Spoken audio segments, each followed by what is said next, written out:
Good morning, Cornhill. Today I'm going to read a story from David Walliams' book, The World's Worst Children. And we're going to meet one of his characters who is called Dribbling Drew.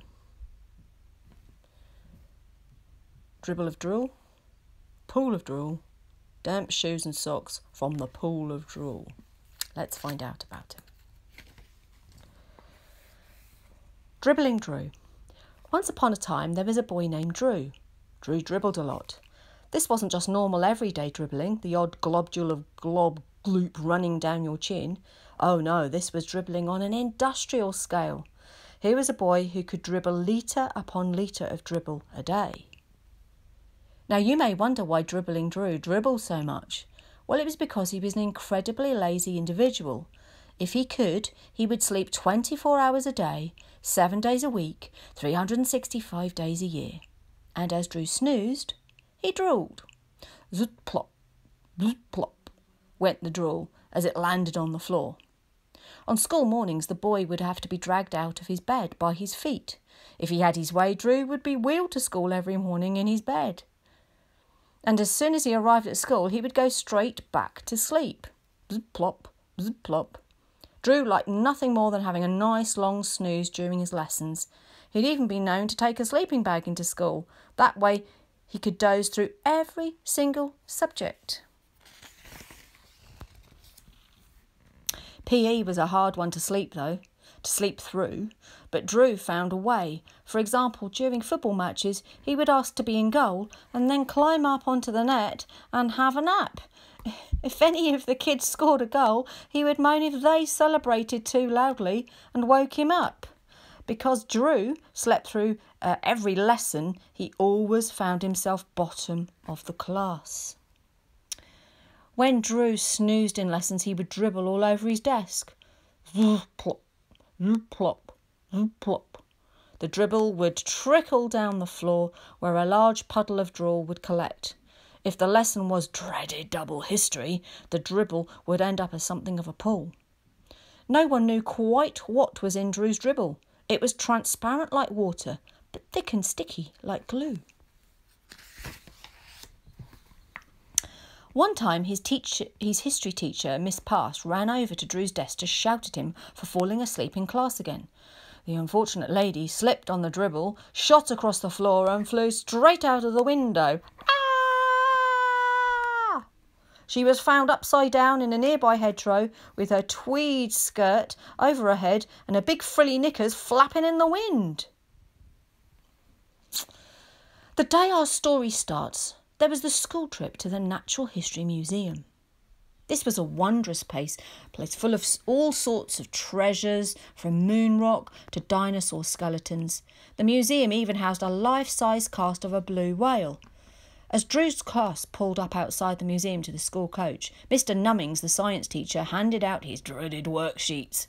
Now listen carefully, children. On these worksheets, I want you to make a list of all the exhibits you see in the museum today. Do we have to, sir? Moaned Dribbling Drew, stifling a yawn. Dozing on the coach for an hour had tired the boy out, and now he was ready for bed. A pool of drool had collected at his feet. Yes, Drew, we have to, yelled the teacher. And I want you to stay awake during this visit. Mr. Nummings turned back to the rest of the class. Now, everyone, the people who write down the most exhibits will come top of the class. So keep looking and listening the whole time. Right, out you get.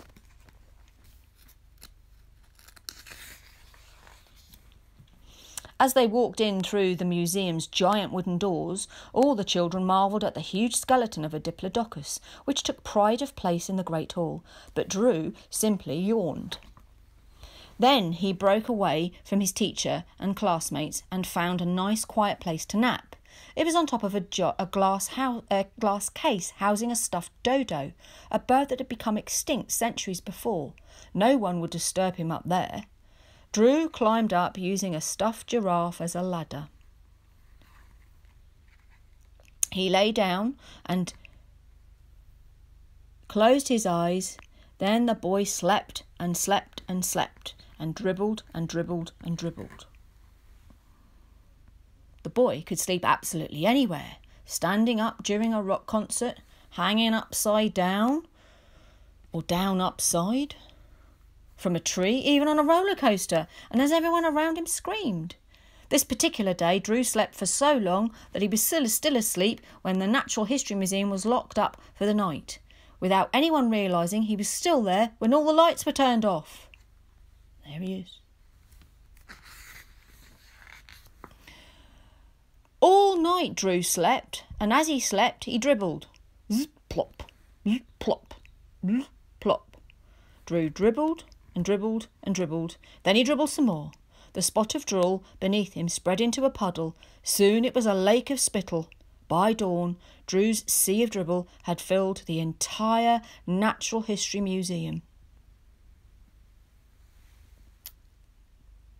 In the morning, Winston, the burly security guard,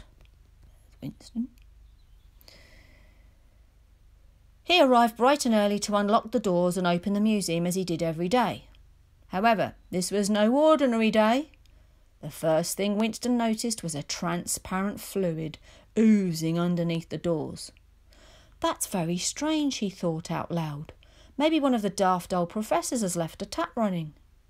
Next, the security guard dipped the toe of his boot into the liquid and realised it couldn't be water from a leaky pipe.